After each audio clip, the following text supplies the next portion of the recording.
অভিষেক বন্দ্যোপাধ্যায় তিনি বহাল তবিয়তে রয়েছেন। ক্ষমতা শেষ, কিন্তু হম্বিতম্বি যায়নি।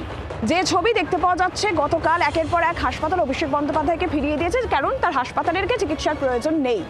কিন্তু তার মধ্যেই অভিষেক বন্দ্যোপাধ্যায়কে হাসপাতালে ভর্তি করতে চাপ মমতা বন্দ্যোপাধ্যায়। শুধু চাপ নয়, হাসপাতাল কর্তৃপক্ষকে রীতিমতন শাসানি।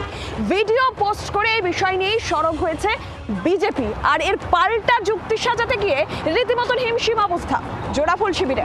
দেখুন, কথায় আছে ক্ষমতার দাপট চিরস্থায়ী নয়।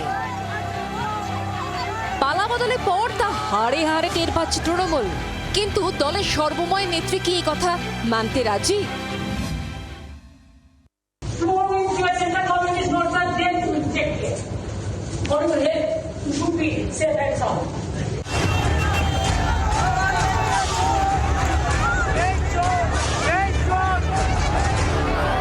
পথে নেমেই কাঁচা ডিম, সঙ্গে কিল, চড়, খুশি। শনিবার সোনারপুরে পা রেখে জনরোষের স্বাদ পেয়ে যান অভিষেক বন্দ্যোপাধ্যায়। তারপরই শুরু হয়ে যায় মিশন অ্যাডমিশন। কোনো একটা হাসপাতালে মাথা গোজার চেষ্টা, কিন্তু সেগুড়ে বালি পড়ে যায় ডাক্তারদের তৎপরতায়। ইএম বাইপাসের অ্যাপোলো থেকে মিন্টো পার্কের বেলভিউ। পরীক্ষা নিরীক্ষার পর অভিষেককে ভর্তি করানোর মতো আঘাত রয়েছে বলে মনে করেননি কোনো হাসপাতালে ডাক্তারই।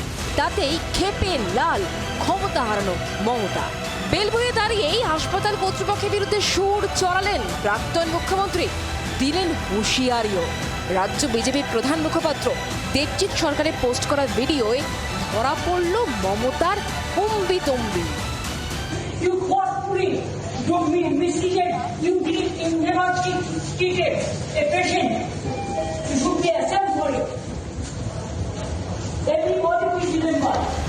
দেবজিতের পোস্ট করা ভিডিওয় হাসপাতালের সিইও কে ধমকও দিতে দেখা যায় মমতাকে।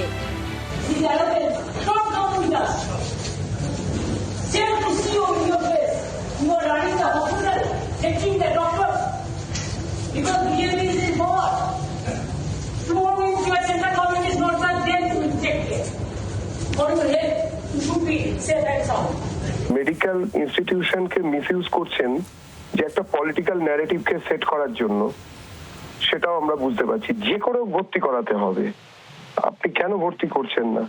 অদ্ভুত ব্যাপার। ডাক্তাররা যদি ভর্তি করার মতন বিষয় না দেখতে পান, তাহলেও ভর্তি করতে হবে। না না, কেন ভর্তি নেবে? একটা অসুস্থ মানুষের জন্য বেড আছে। একটা সুস্থ মানুষ গিয়ে একটা বেড দখল করে থাকবে? আমি দেখলাম অ্যাপ্রন পরে গাড়িতে উঠছেন, ঘুরে বেড়াচ্ছেন। হসপিটালটা কি ট্যুরিজম নাকি, ঘুরতে যাওয়ার জায়গা? ডাক্তারকে চমকে তোমাকে হসপিটাল নেবেন? আক্রমণের মুখে পাল্টা যুক্তি সাজানোর চেষ্টায় জোড়াফুল শিবির। চিকিৎসকরা লিখে দিয়েছেন, সেটাই তো প্রশ্ন।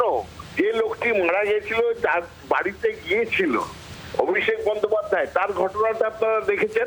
সে আঘাতপ্রাপ্ত হয়ে 2-3 দিন পরে যখন মাথার ভেতরে রক্তক্ষরণের জন্য মারা গেছেন, তখন বাইরে থেকে কি বোঝা গিয়েছিল? তৃণমূল জামানায় কেন্দ্রীয় এজেন্সির ডাক পড়লে এসএসকেএমে ঢুকে পড়তেন দলের নেতা মন্ত্রীরা। উডবান ওয়ার্ডে কাটিয়ে দিতেন দিনের পর দিন। পালা বদলের পর সেই সুযোগ আর নেই। 1.5 দশক পর জনরোষের স্বাদ পাওয়া তৃণমূলের শীর্ষ নেতৃত্ব একথা মানলে হলো। ব্যুরো রিপোর্ট, জি 24 ঘন্টা। বাংলার আওয়াজ, বাঙালির আবেগ, জি 24 ঘন্টা।